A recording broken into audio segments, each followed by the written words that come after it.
Hello, this is Ken Stuzen. I'm a partner at Brown Advisory. Welcome to the Now podcast. Now stands for Navigating Our World. Through these discussions, we try to better understand the world, to navigate some of the most pressing questions that are shaping our lives, our culture, and our investment challenges. As we close out Season 2 of the podcast and look to the future, whether we agree or disagree with each other, the one thing we know for sure is that none of us can figure this out on our own.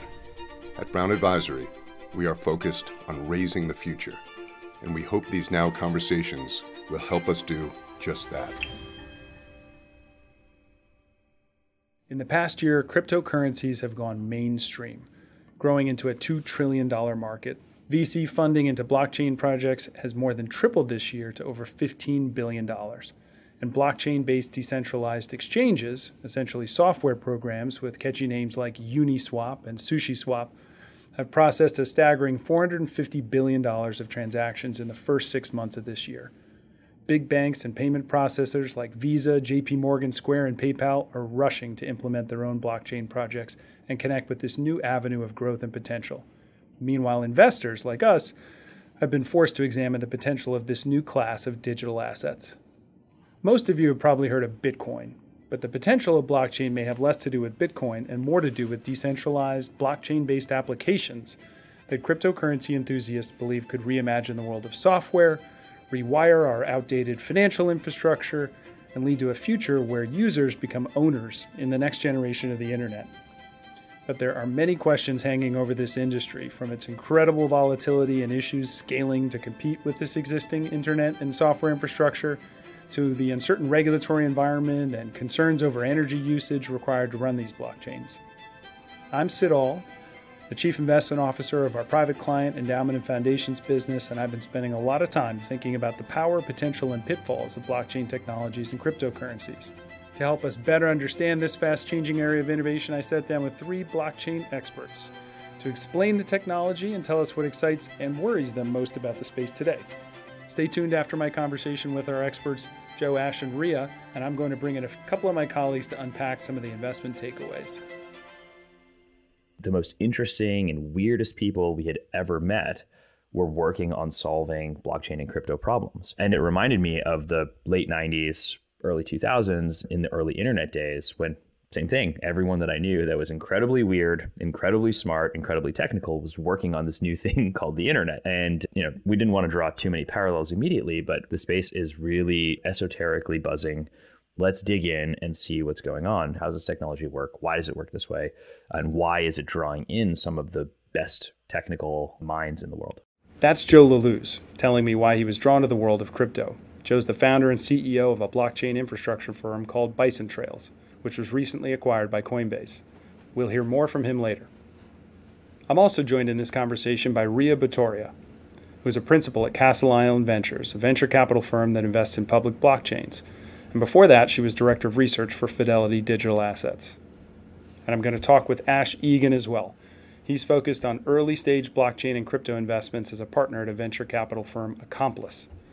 He's invested in a long list of successful blockchain-related startups, including Bison Trails, Chainalysis, FalconX, and Flow. What a blockchain really is a chain of blocks. And within those blocks, you have a whole myriad of transactions, some more complex than others.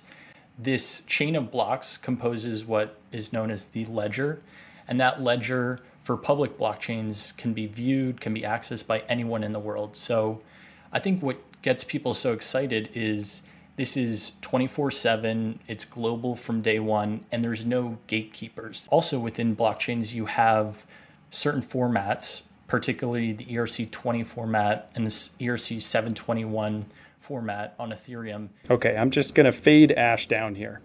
There's plenty of technical jargon and crypto speak in the blockchain world, and we don't want to get into ERC formats in this podcast. But what Ash is referring to at the end there is a platform called Ethereum, which we definitely need to understand before we dive in. Ethereum is a global permissionless machine that anyone has access to, anyone can build atop of. It is a machine where you can run logic and you need to pay for time on that network in the form of gas. You might hear about gas fees or transaction fees. What you're effectively doing with paying gas is you're renting time on the Ethereum network. And people are building all types of applications atop the Ethereum network. Today, we're seeing a lot happening within finance. We're seeing an emerging ecosystem of art and art platforms with NFTs. We're beginning to see signs of music. I believe long-term, any kind of application, any kind of marketplace can get built atop Ethereum or an Ethereum alternative type blockchain. I'll talk with each of my guests about Ethereum, and you'll hear us refer to its own associated digital currency, Ether. And of course, we'll talk about Bitcoin.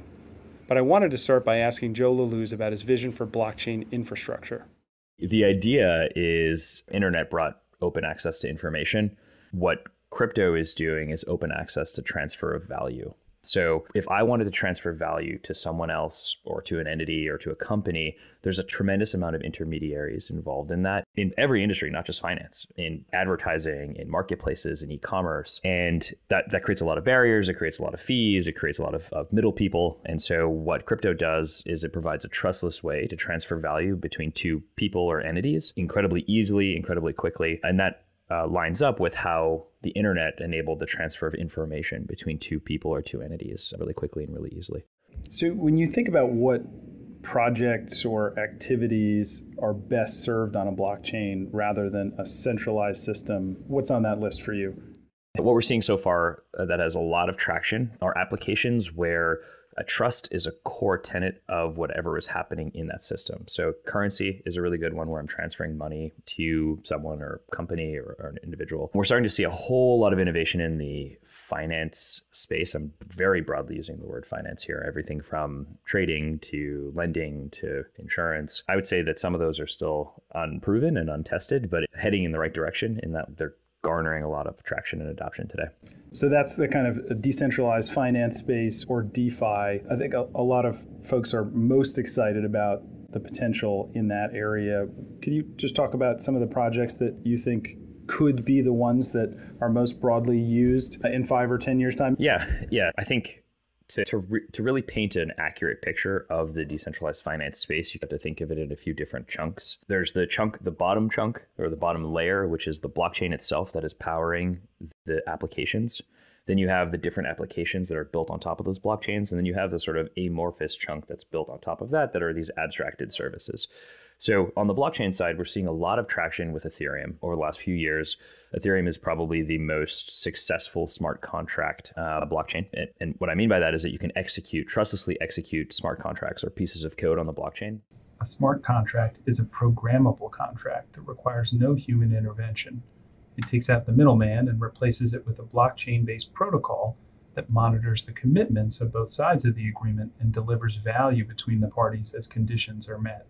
And that is being used to power these decentralized finance applications. A really simple version of that is I lock money and some event happens and then you receive that money because that event happened. We're seeing things like prediction markets or betting happening on these smart contracts, but we're also seeing over-collateralized lending and insurance products being built in the same fashion using these smart contracts. And then you have these products and services that are still untested that are being built on top of these new lending platforms or insurance platforms that are built on top of something like Ethereum. So I won't get too much into the top bucket because it's kind of amorphous and still being designed and developed and very experimental. We're seeing some really great traction in things that you have parallels in traditional finance, everything from lending to credit facilities to trading in this sort of middle application layer. And then we're seeing really one dominant blockchain, which is Ethereum in the decentralized finance space. But there's a few that are up and coming that were maybe originally billed as Ethereum killers. But what folks in the industry are starting to realize is they're actually most likely going to be complementary and have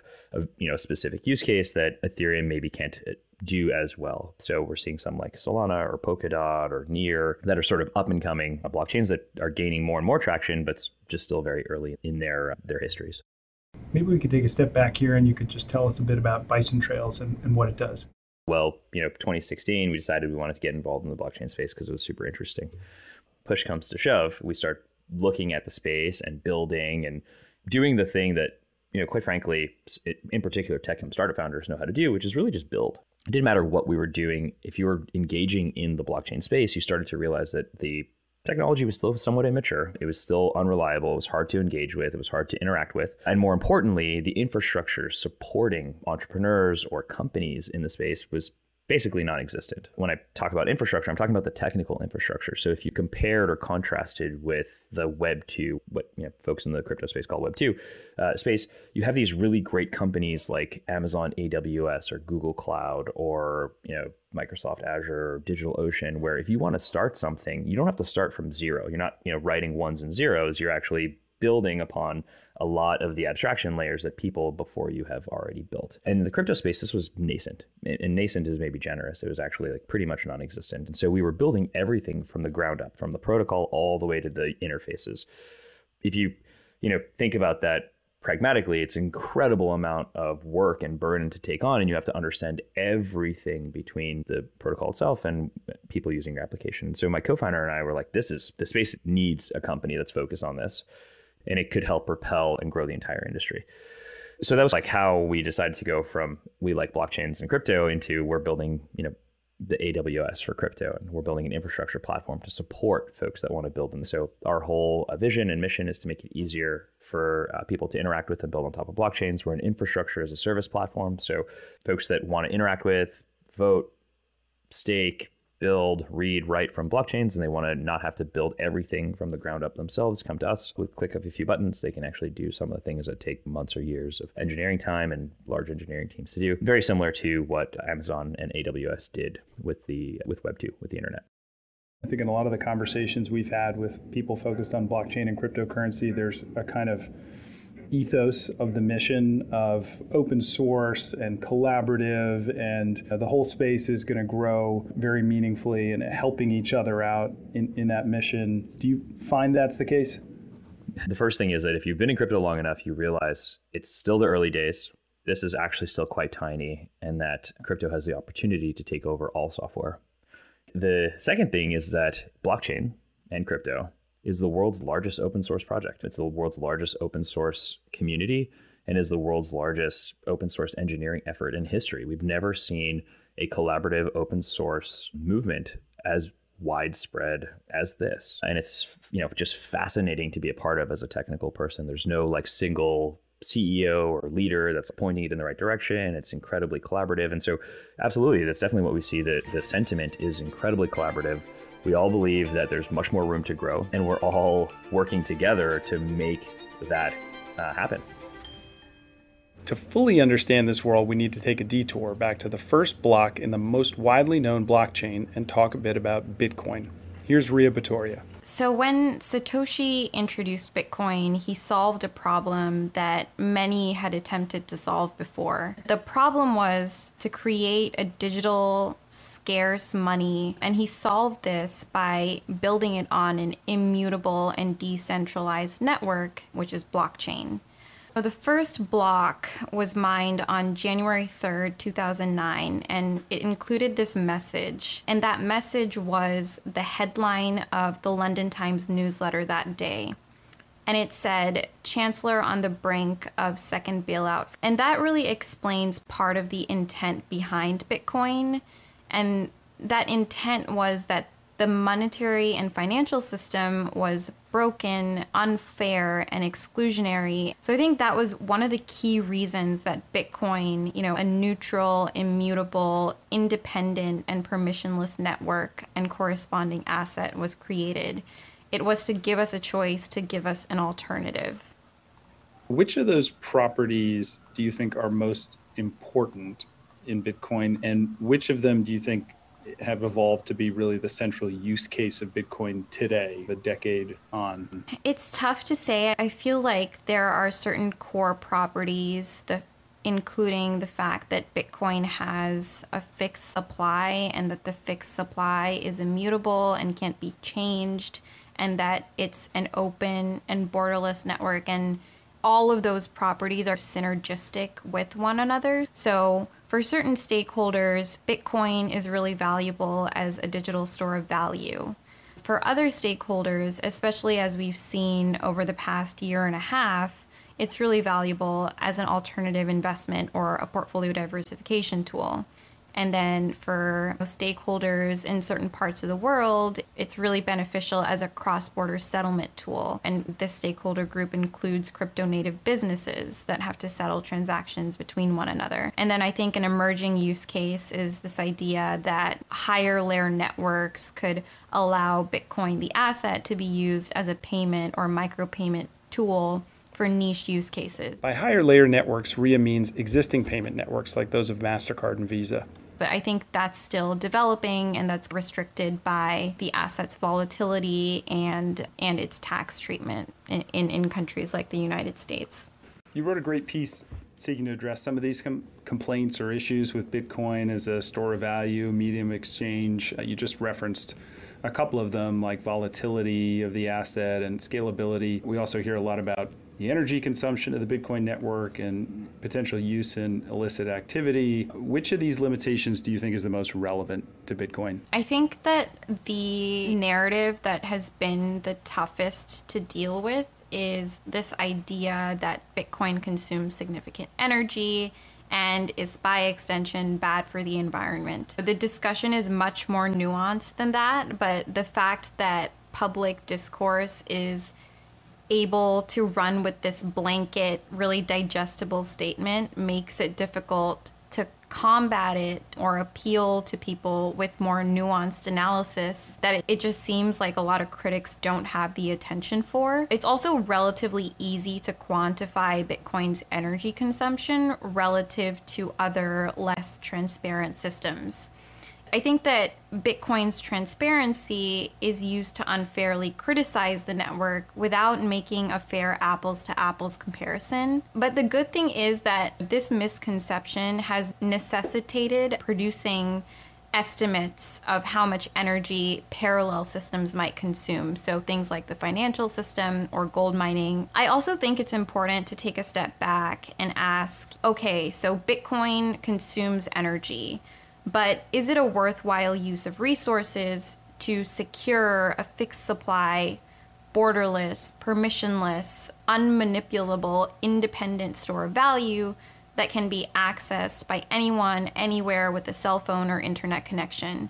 And some people will complain that Bitcoin is limited to its 21 million eventual issuance, but you can always have a fork of Bitcoin, and you can have Bitcoin Cash, or you can have Dogecoin or other coins that spin off or based on a different blockchain or what have you. How do you think that affects the kind of limited issuance thesis behind Bitcoin?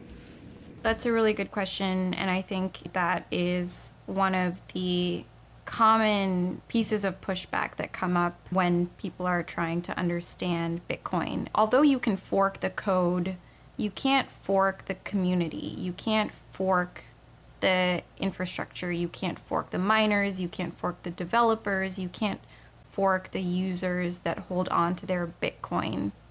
A lot of these quote unquote competitors that have attempted to improve upon certain characteristics of Bitcoin haven't seen commensurate adoption.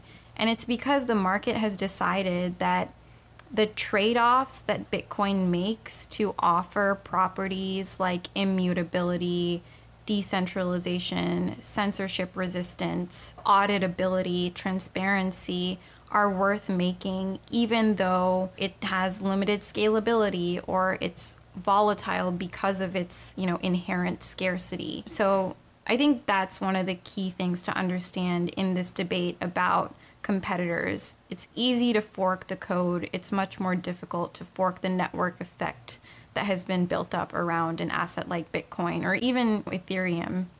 And so you just mentioned Ethereum. I think some people have used the analogy of Bitcoin as blockchain 1.0. And really it's a store of value. Perhaps it's a medium of exchange, but it doesn't really have additional functionality. Then Vitalik Buterin comes around in 2014 and comes up with Ethereum, which has all of these other potential applications, smart contracts, and the backbone for decentralized finance. How do you think about the differences between Bitcoin and Ethereum and the ecosystem that's being built around Ethereum?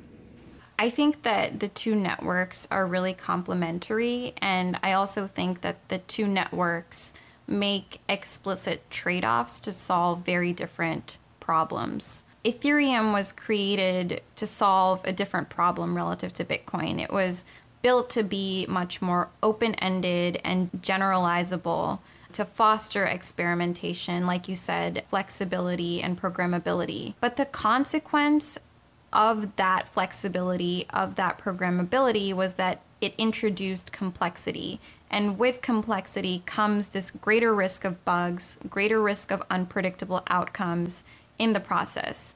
But the Ethereum community, it deliberately chose to make that trade-off. So basically, Bitcoin has been and always will be, in your mind, set up the same way. We'll have the same eventual issuance, and that consistency, that reliability should be worth something, and perhaps allows it to trump Ether as a store of value for that one function. Yes, yeah, that's a great way of putting it.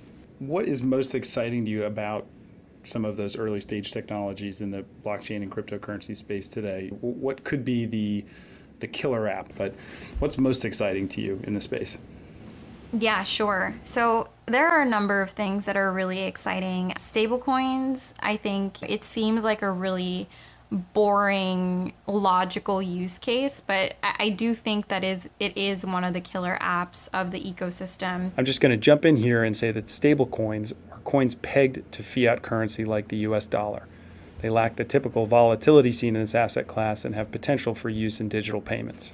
And within DeFi, stablecoins are one of the primitives that has allowed DeFi to grow as large as it has with the rise of both fiat and crypto collateralized stablecoins. I think that privately issued and decentralized stablecoins solve the challenge of volatile digital assets while leveraging a lot of the key benefits of digital assets, and by function of running on these public blockchain networks, including that they're peer-to-peer once they're issued, they're programmable, they're relatively anonymous, and they're relatively permissionless and censorship resistant. So I definitely think that is one of the killer apps that is proliferating right now.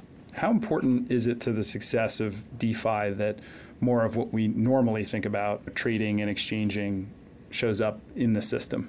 I think we are starting to see some of that happening, and I feel like the tokenization of real-world assets has been a trend that we've been talking about for years. And I think eventually we definitely need to cross the chasm and kind of integrate the traditional financial system more closely with the decentralized financial system, so that if you think about institutions that are used to having all of their assets on a single platform and want to leverage assets as collateral to facilitate different trades and have that kind of capital efficiency, you definitely need to bridge the gap between traditional finance and decentralized finance.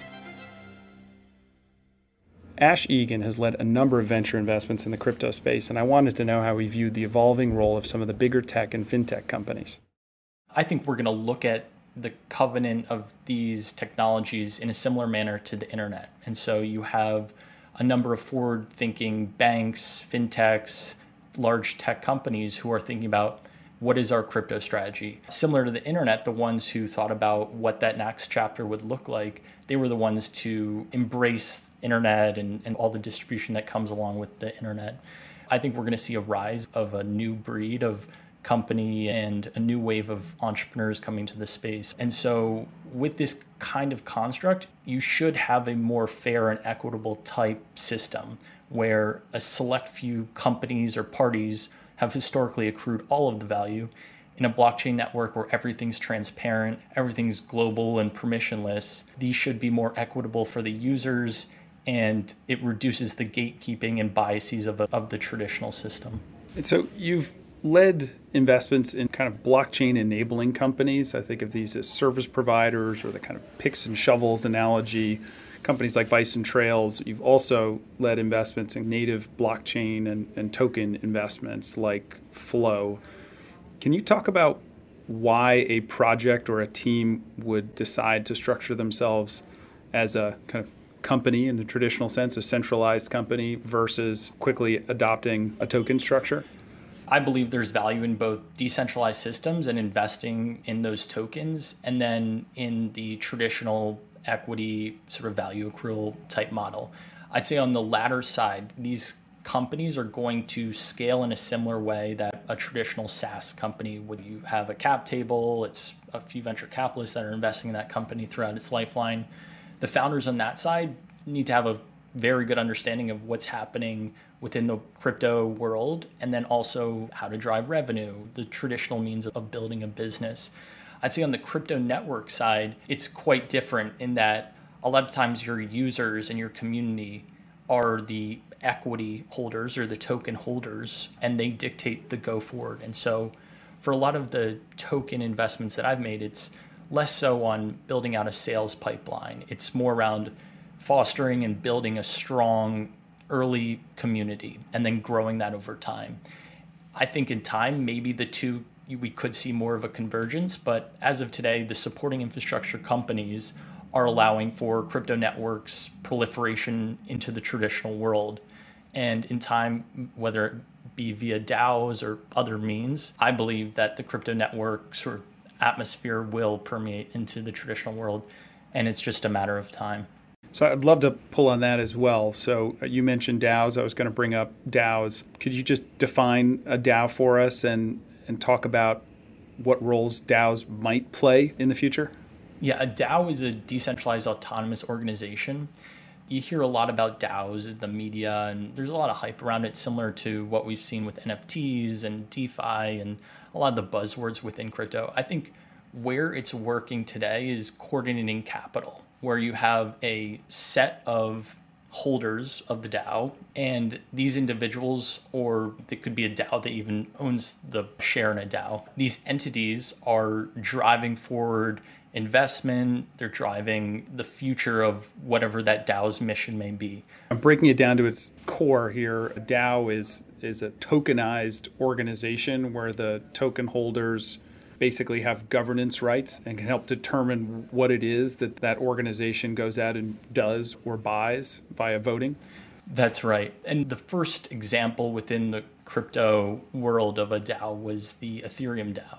The original goal of the DAO back in 2014, 2015 was to allocate and invest in projects that were getting built atop the Ethereum network. It was around 20 to 30% or so of all Ethereum that was deposited into this DAO. DAOs can serve a variety of purposes, but a lot of times you're holding governance rights to that DAO, and that DAO is allocating capital or resources in theory, a more effective way than a centralized traditional organization might.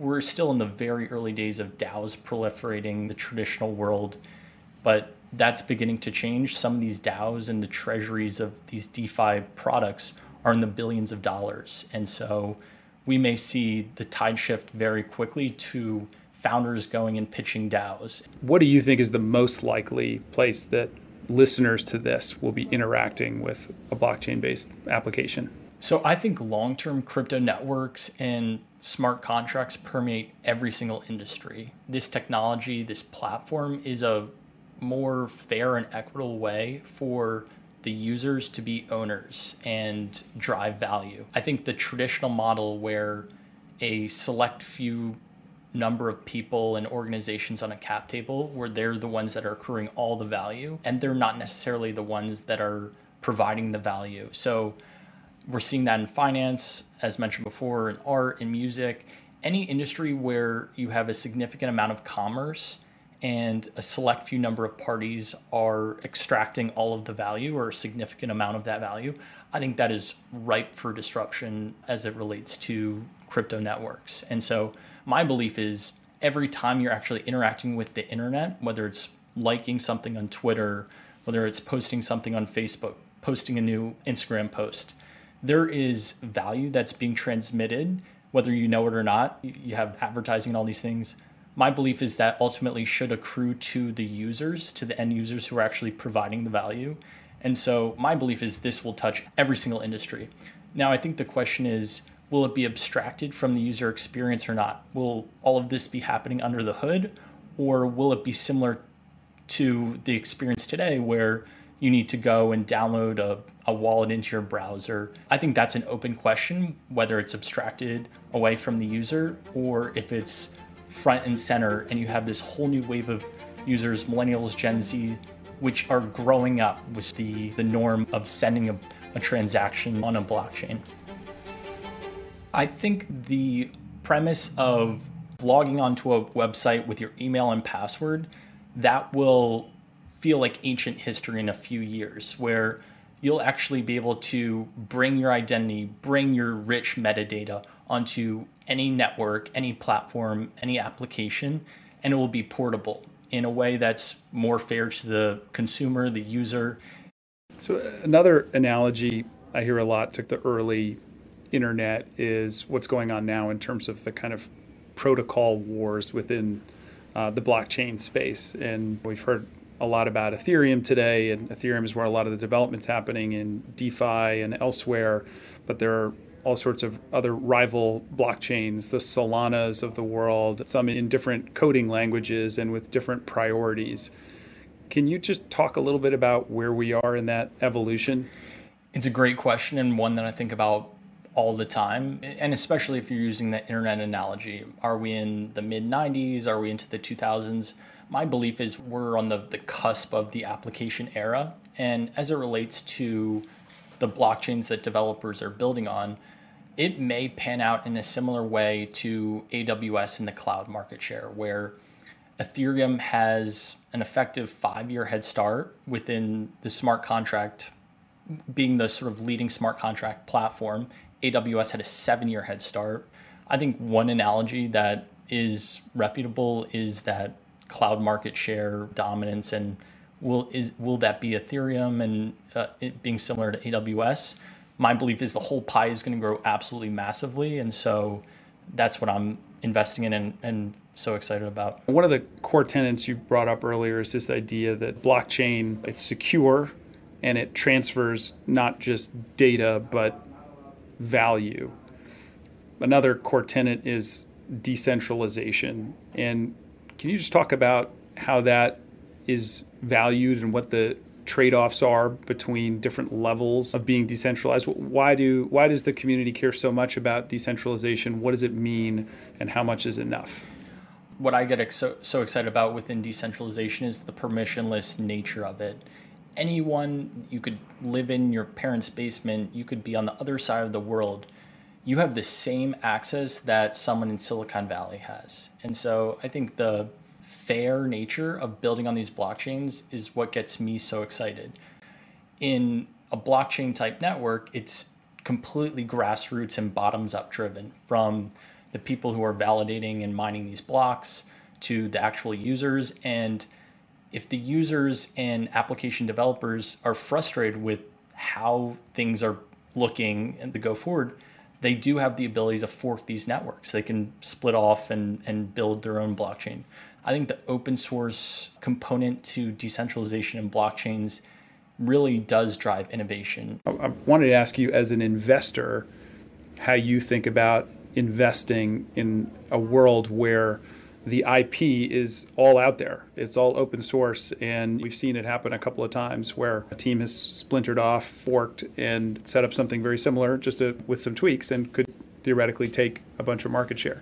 My focus has been on backing the founders from the earliest stages who are thinking about creating entirely new markets. I've always had the mindset, back the founders that are going to transform the status quo. That mindset, you're not always going to be right every single time, but when you're right as an investor, those are typically absolutely massive wins.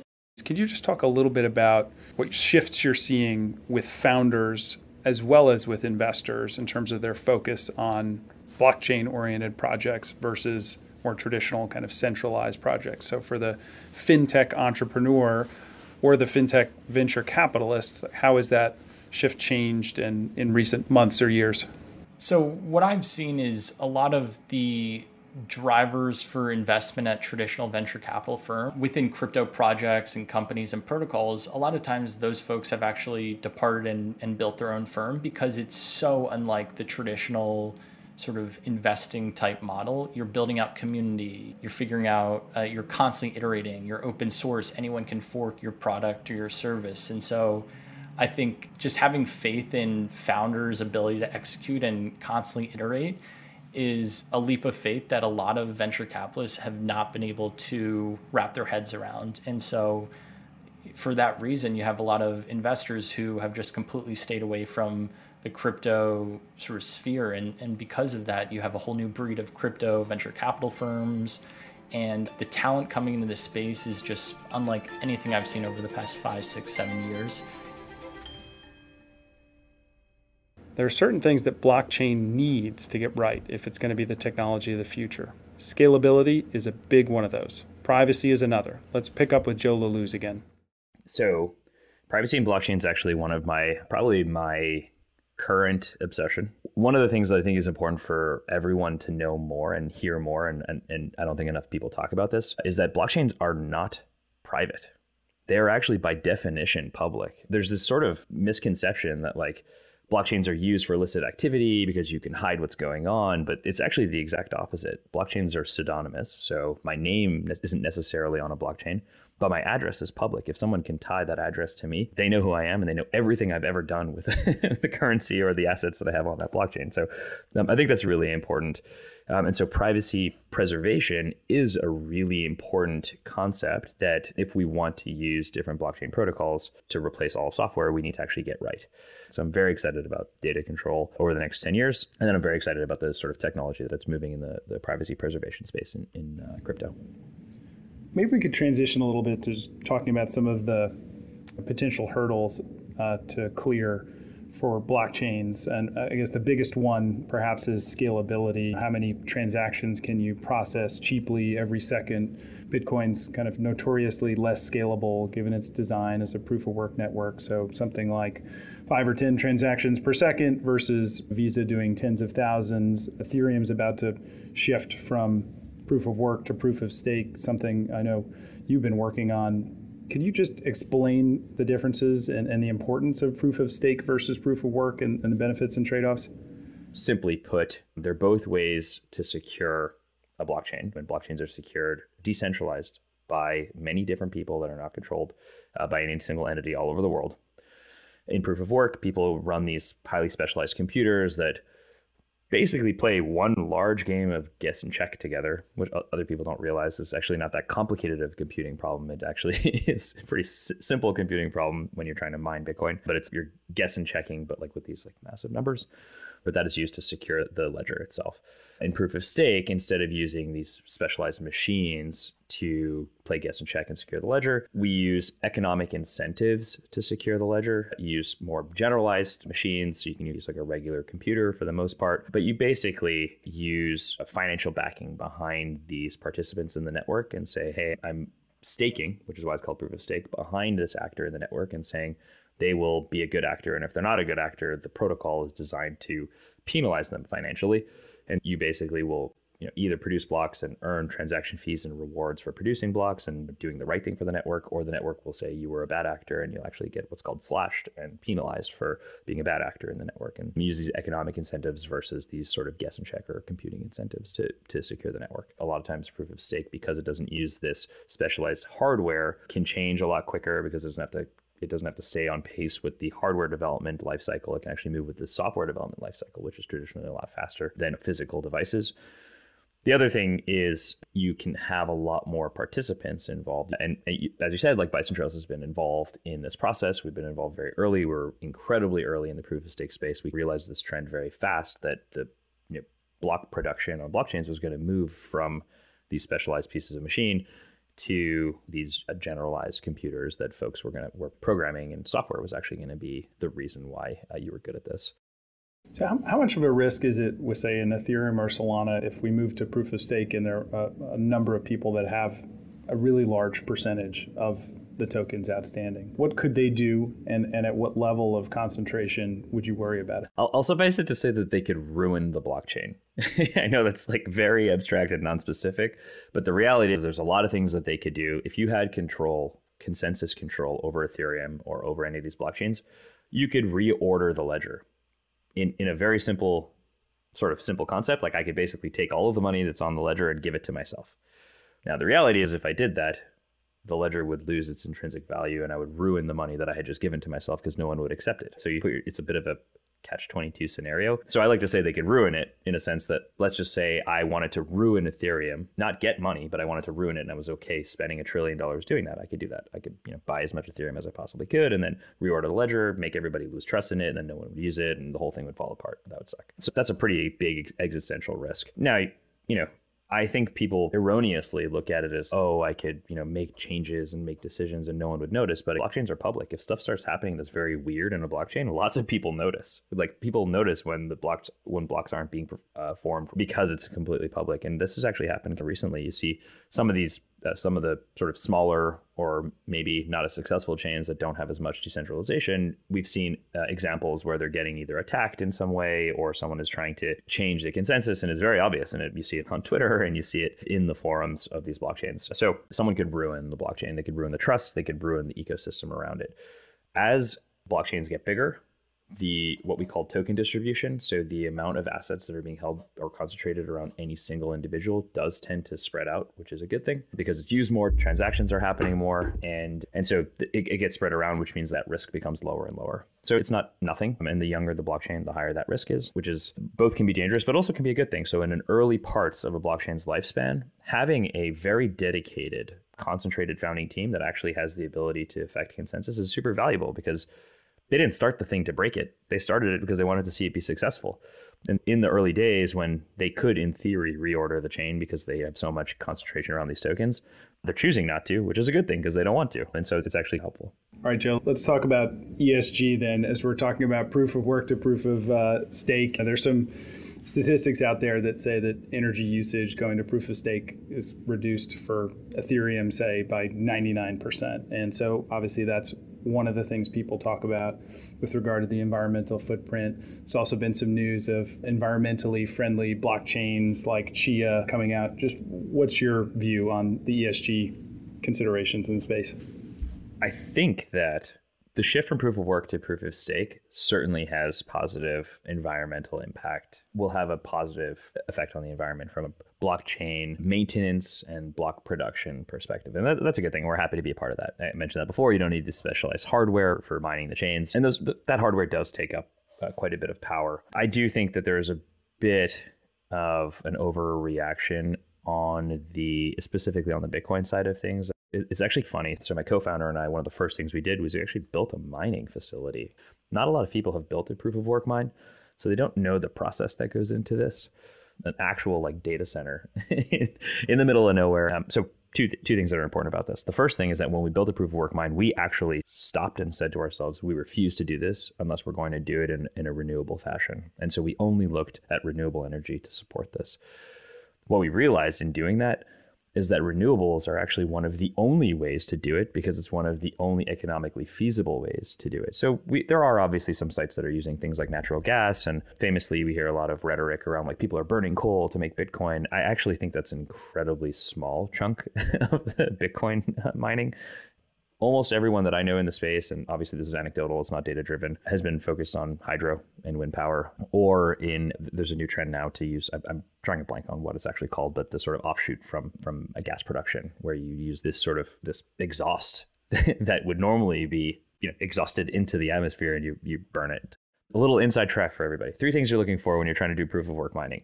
Incredibly inexpensive. That tends to be in areas where they have a lot of water or a lot of wind because hydro tends to be quite cheap to produce at large scale. So you're looking for excess hydro. The second thing is a temperate environment. So it sucks to do proof of work because there's a lot of heat that's produced. It sucks to do it in the desert. You actually want to do it in an area that's somewhat cold so that you don't have to spend additional energy on cooling. And this is all, again, economically in service of your operation. And the third thing is you want it to be out of the way. They can be a little bit loud. They're not that nice to look at, generally speaking, unless you're spending a lot of money on making it look pretty, which most people aren't trying to do because the margins on proof of work mining from a business perspective they're not bad. You have to be pretty cognizant of what's happening. We ended up in the Pacific Northwest in the United States. We're quiet about exactly where it is for security reasons, but it tends to be temperate. There's a lot of really great hydropower up there. And when we walked into the town, the mayor of the town that we were building this data center in was like, this is phenomenal. We are paying people to take our power. We have so much excess power, we don't know what to do with it. Not getting too deep into the concepts of hydro dams, but there's a cost in starting and stopping a hydro dam. And so they need to be able to produce enough power and sell enough power to keep it running. And they're actually excited about us taking the excess power. It is definitely true that proof of stake is better for the environment. It just takes less electricity to run proof of stake networks, which is a good thing. So I'm glad to be in support of that. I do think that proof of work has a time and a place. What are the biggest risks if we're in 5 years talking about how the vision was not realized? Is it regulatory? Is it ESG? Is it technical? What are the things that you worry about the most? I don't feel an existential threat to crypto and blockchain. I actually think that it will continuously evolve. It will continuously iterate. And if the world thinks that the environmental impact of proof of work is too high, that we shouldn't support it, we eventually won't. We'll shift away from it, and the market will decide that. Probably not as afraid of regulation as some people might be, not because I think that it's great or that I think that it's bad, but because I know that crypto is a global phenomenon. It's one of the world's largest global open source projects. Those projects will move to places where the regulations are more favorable, and that's an inevitability. So I'm way more focused on the innovation side, which ironically does lead me to the thing that I am worried about, which is that the pace of innovation in the crypto space is breakneck. The speed at which something goes from PhD research to applied technology. So it's like someone's PhD thesis, and now it's like in production and powering tens of billions of dollars, is just astronomically fast, unprecedented in the tech space. We haven't seen this in any major way. And so I'm both excited and thrilled by that. I think it's the best thing about crypto, but it's also probably the thing that's the scariest, which is if you start to break trust too quickly, folks maybe won't jump on board and we won't get mass adoption as fast or as successfully as we want. Looking out 5-10 years from now, where do you think consumers and listeners to this are most likely to interact with a blockchain-based application? Like, what is a potential vision looking down the road? I think that a lot of excitement that we've seen this year around decentralized finance applications, NFTs, games, and decentralized autonomous organizations that kind of organize and facilitate decisions across these applications, they will be much more prevalent in the lives of users. I think users will be much more comfortable using DeFi. And I think we'll start to see the integration of NFTs within DeFi, the integration of DAOs. We're already starting to see that. The application of decentralized autonomous organizations onto foundations and treasuries of DeFi protocols. People are creating DAOs to invest in NFTs.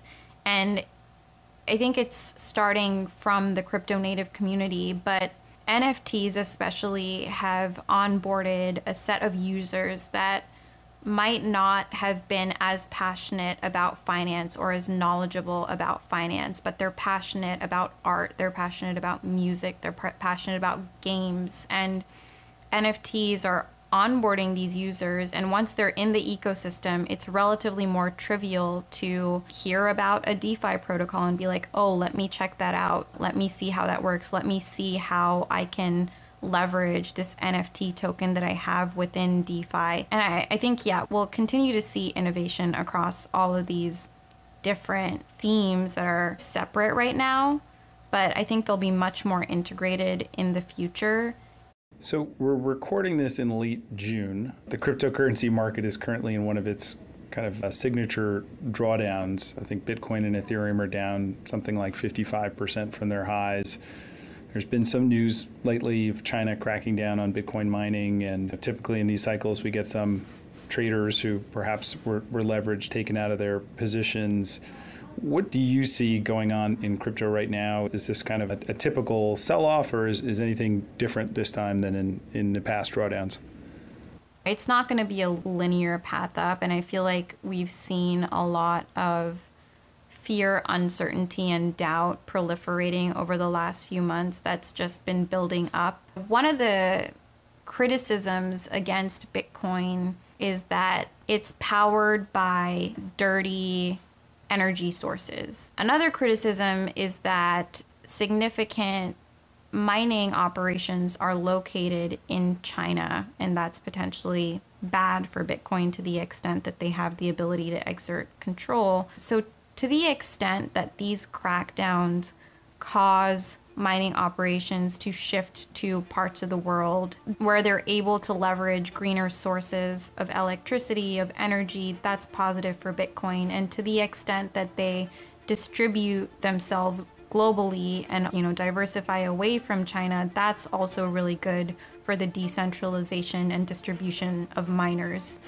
Headlines like that certainly cause fear, and I think people are quicker to act on fear than they are to act on positive developments.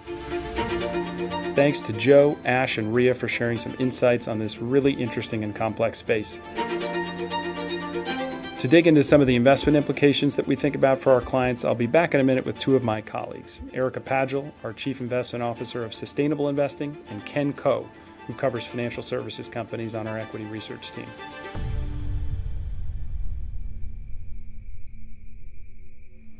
Erica, Ken, thanks so much for joining me. I feel like I've been lost in this space for months, and I am eager to have you join me and provide some additional and outside perspective on some of the issues discussed in the podcast and in your own research. So thanks for joining. Sid, it's an absolute pleasure to be here today. I know you've absolutely immersed yourself into this space, and I'm curious as to what has surprised you the most in all of these conversations that you've had and all of the work that you've been doing in this space. It's a tough question. I might have a few answers to it, but I think I'd start with just how complex and fast-paced this space is.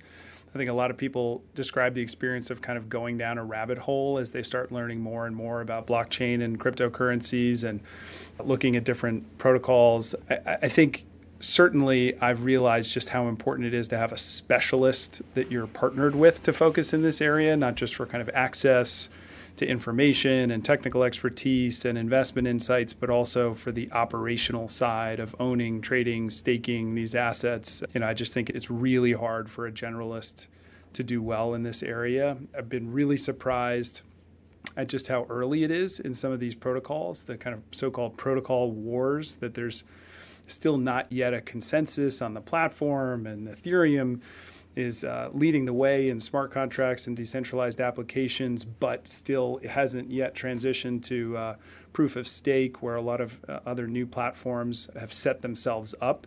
And so Ethereum's at a bit of a disadvantage there. I think the talent attraction in the space has been really interesting, this kind of drain of really smart entrepreneurs and VCs coming to the space. And then I think perhaps most positively, I've been surprised by being able to find assets where there are real economics that go to token holders and that kind of lend themselves to fundamental analysis like we typically would look to do as bottom-up investors. And I think that's where we've invested most of our time.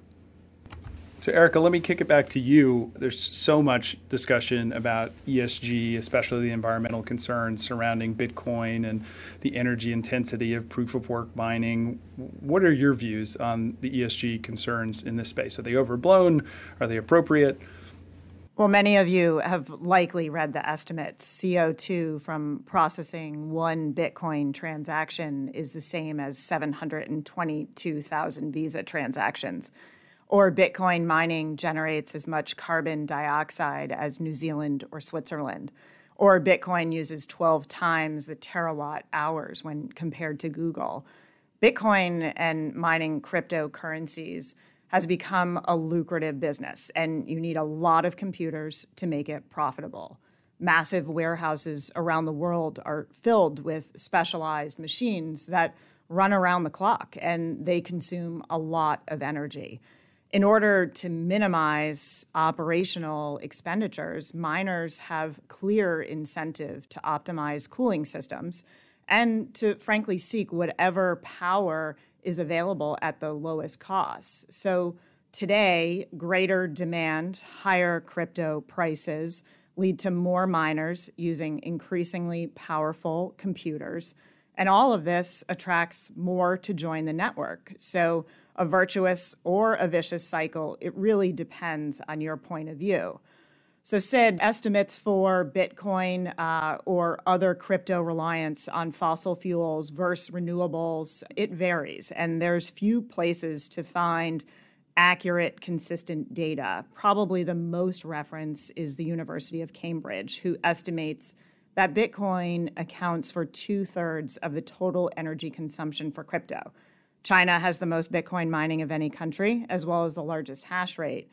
But what's really important is that in order to understand carbon emissions, you have to understand the sources of energy used to produce electricity. So while some mining facilities actually disclose energy sources, many do not. According to Cambridge's research, 39% is currently powered by renewable energy. That's mostly going to be from hydro, but 75% of miners use some form of renewable energy. So there's a lot of hope here.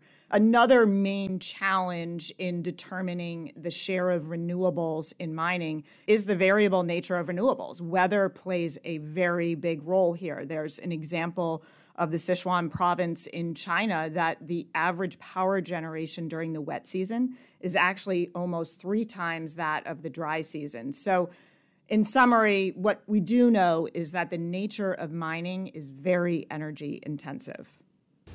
So it's interesting, and we're recording this at a time where China has really started to crack down on mining, and there are reports that maybe 90% of Chinese miners have been forced to shut down operations or move next door to Kazakhstan. Tesla's had a really public 180 on this, buying Bitcoin on the balance sheet, accepting Bitcoin for purchases of Teslas, and then backtracking and citing the environmental concerns. Well, Sid, I'd point out one thing, too, is that there's companies that we actually have invested in that have bought Bitcoin on balance sheet. So I'm thinking Square has really very consistently from the beginning talked about Bitcoin ultimately and crypto becoming more clean energy. And they actually announced the launching of a Bitcoin clean energy investment initiative, which ultimately should be aimed at making crypto mining and Bitcoin mining eco-friendly. I think that's right. Bitcoin miners, they have a constant energy requirement. So they will not be switched off either until it breaks down or it becomes unable to mine at a profit. And so until renewable energy can actually be stored and run 24/7, there will probably be an energy mix. But there's been a lot of progress. And so the second largest cryptocurrency, Ether, is right now switching to proof of stake, a new mechanism that is going to be much less energy dependent. It's going to take time. They're making this switch in stages. And the industry is actually calling this mining 2.0. And there's been a lot of other progress out there. So there's the Crypto Climate Accord, which is actually supported by the UN. They're working to ensure that the industry moves to 100% renewables by 2025.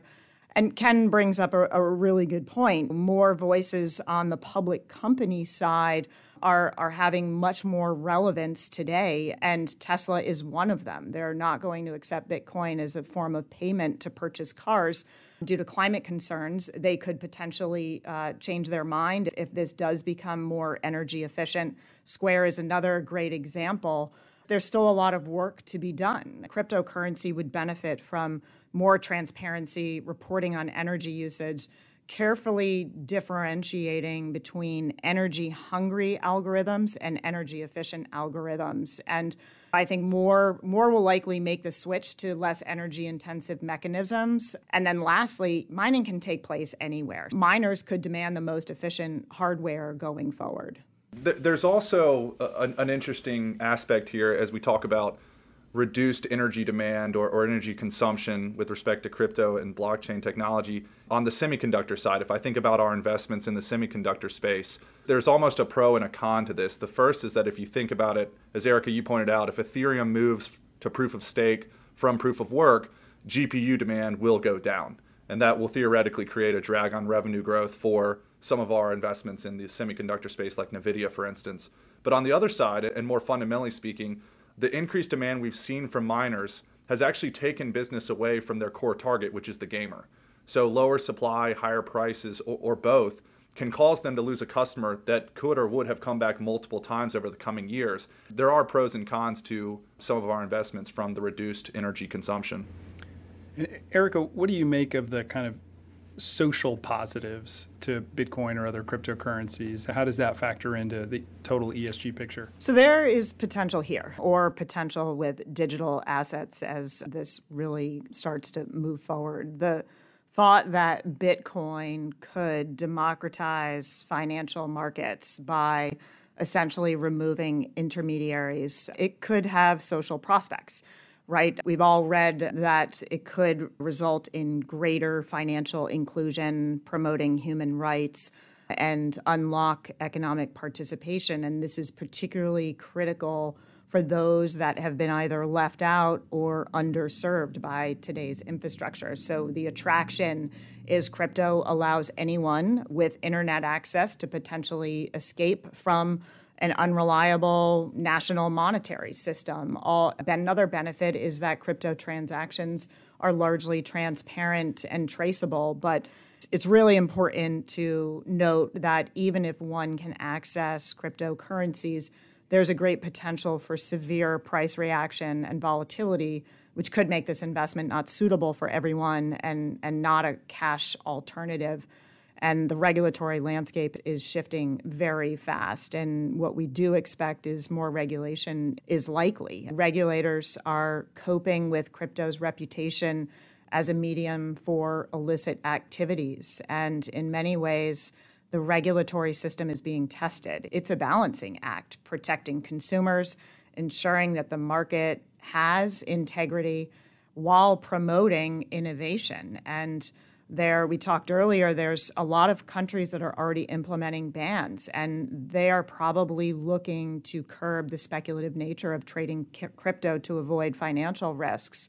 So there needs to be more regulatory clarity and more clarity of definitions. So Ken, let me kick it back to you and just ask, how are you seeing this play out in some of the public companies? You already referenced how this could be impacting some of the semiconductor companies. I'm particularly interested in what's going on in fintech and payments companies that we're invested in. Where are the opportunities here? And do you see the potential risks as well as outlined by some that I spoke to over the course of these conversations? So I think it was Joe talking about how crypto allows for the elimination of a tremendous amount of intermediaries that require lots of extra fees, barriers, middlemen, etc. I think really the same can be said for distributed ledger technology in general. So look at our investment in Visa, for instance. They've commercialized or recently commercialized a product called B2B Connect. It's a cross-border business-to-business payments product that uses distributed ledger technology to quickly send cross-border payments that have historically relied on a very slow, very expensive, very archaic correspondent banking system. So this represents a new payment flow that we're really excited about over the coming years that supplements the core consumer-to-business payments business really nicely. Even with respect to crypto itself, it's interesting to watch our investments in Visa and MasterCard and how they're thinking about crypto. So to the extent crypto stays as a store of value, Visa and MasterCard will look to partner with companies like Coinbase and do things like issue a Coinbase debit card, right? Which can be used at the point of sale, and at which point your Coinbase balance will be immediately converted into fiat at the point of sale, right? To the extent crypto becomes a legitimate currency, they'll just simply add it to the list of 150 plus currencies that they support. As I've listened to these conversations, I've also gotten really excited about other companies we own like PayPal and Square. Both companies have digital wallets that allow users to buy, sell, hold, transfer, even spend crypto. So while crypto itself is actually not a large profit driver for these companies, it's a phenomenal customer acquisition tool that brings users into the ecosystem that can be monetized in different ways. So this provides a great upside optionality to some of these companies and the monetization of these wallets. You all talked about crypto and blockchain technology in various industries and touched on finance. I think our investment in JP Morgan, which now actually has a unit called Onyx that is dedicated to blockchain technology applications and digital currencies like the Jpm Coin, are very interesting. So this coin, by the way, it's a fiat-backed stable coin that has recently became commercially available. And in October, they signed their first large client, a large multinational technology company.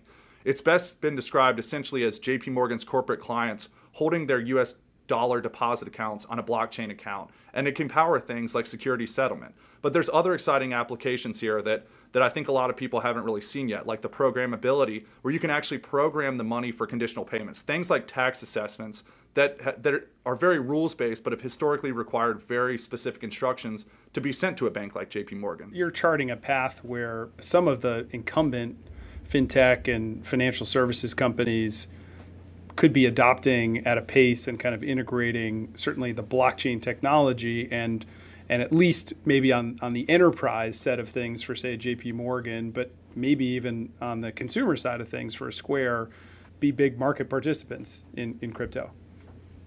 Absolutely. And as I pointed out, Square has made a pretty significant investment in Bitcoin on balance sheet. They've been very outspoken supporters of Bitcoin. Jack Dorsey has even called Bitcoin the native currency of the internet. So we do think that there's absolutely applications, consumer facing, there's business facing, there's enterprise facing, that we're really excited to see. So Sid, I'd love your thought on this. After these conversations, what have you found the most compelling bull case or use case for blockchain-based applications and cryptocurrencies today? It's a lot of what you just talked about in terms of the kind of 24/7, 365 trading and instantaneous settlement, which is really the kind of decentralized finance, this DeFi segment. I think it has huge potential. Right now, within crypto, the ecosystem still feels pretty closed to me. You're able to borrow and trade and lend all sorts of different cryptocurrencies, but that don't have a lot of linkages to the physical world. So you can do a lot with your Bitcoin or Ethereum or Dogecoin or what have you, but there's just less of the real economy that's being represented there. And so it just feels fairly nascent. And I also still struggle with this, how much of DeFi infrastructure may be created by centralized fintech companies and banks that may be more appealing to certainly like an enterprise customer who would rather interface with JP Morgan's blockchain, obviously on the consumer side of things, and for other types of users of the system, they might have different priorities. But I think DeFi is really exciting, although I do also think it's likely to bring more regulatory attention. I do think the concept of having exchanges and basically banks in a fairly unregulated environment, I don't know that lasts forever. I think gaming is really interesting. I'm definitely convinced that my children will be spending a multiple of the time that I spent online, and they're going to have a much higher willingness to spend real money on digital goods. And I see a potential use case for non-fungible tokens, not just in terms of the art market, but in terms of in-game purchases, but also perhaps contracts or deeds or other items that could be used in the financial system. I'll say I'm getting closer on social. I can see the use case for monetization of an artist or a celebrity or an athlete, providing access, behind the scenes access, or just being able to invest in people from a social perspective, or exchanging value when you're liking something that somebody's put out, or certainly the idea of paying in cryptocurrency for access to your favorite writers online. A lot of this is developing really quickly, and I think it is interesting, but again, very early stage. Sid, we've learned a lot about the promise and potential opportunity in the cryptocurrency market, but we've also learned a lot about the meaningful risks. How are you advising clients to approach this space from an investment perspective? The first thing I'd remind people of is that we already have some exposure to blockchain technology through public payments and financials companies and our venture capital investments. And I think the next thing I recommend people understanding is the big difference between Bitcoin and Ethereum and its ecosystem, or really much of the rest of the cryptocurrency market. It's kind of apples and oranges in my view. And I'm ignoring here the various dog coins and meme tokens that I'd tell anyone to stay away from. I think Bitcoin's kind of more of a macro asset. It has no real fundamental value. It's the same as gold or fiat currency in that way. And as such, I've kind of struggled to use it in portfolios as a bottom-up investor. I like cash flows, however distant they may be, and Bitcoin has none. I've probably come to appreciate its appeal to speculators and those concerned with runaway inflation. I haven't recommended positions in Bitcoin, although I can say I also haven't recommended positions in things like gold. it may be a great speculation, but I'm kind of okay being on the sidelines. I'm more interested in the opportunities outside of Bitcoin, the protocols powering the nascent DeFi areas and potential use cases in gaming and social. And I'm also interested in the companies providing services to that growing ecosystem. We've had a good amount of exposure already to the service providers through our VC managers, many of whom have invested in exchanges like Coinbase and Kraken. And we've also begun investing in some crypto specialist managers like the strategy Chris Dixon leads at Andreessen Horowitz. This gives us exposure to specific blockchain projects in DeFi and gaming and other areas.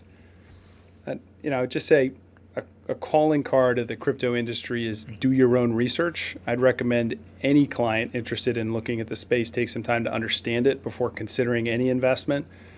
I also remind anybody of the unique investment and operational risks here. So the sizing should be kept quite small and focused on allocating capital to the real experts. The access, technical knowledge, operational expertise, all these are invaluable in this area. It's a really inefficient space dominated by retail investors where professionals should be able to generate pretty meaningful outperformance in my view. So we've focused primarily on private venture capital oriented strategies, focused on the long-term potential of the space. Hopefully that can also help us prevent some of the behavioral pitfalls of investing in a space this volatile, so the selling at the bottom and buying at the top. So I guess overall, keep it small, take it slow, do your own research, and partner with specialists, and only invest what you'd be comfortable potentially losing. Eric and Ken, thanks so much for being here today. Glad to be here. Thanks for having me. Sid, thanks for having me. This was a great conversation. Thank you for joining us as we close out Season 2 of the Now podcast. We look forward to launching Season 3 this fall as we continue this effort to seek out insights that help us understand our rapidly evolving world. If you enjoyed listening, we encourage you to subscribe to the podcast. Until then, be well, stay safe, and finally, have a terrific summer.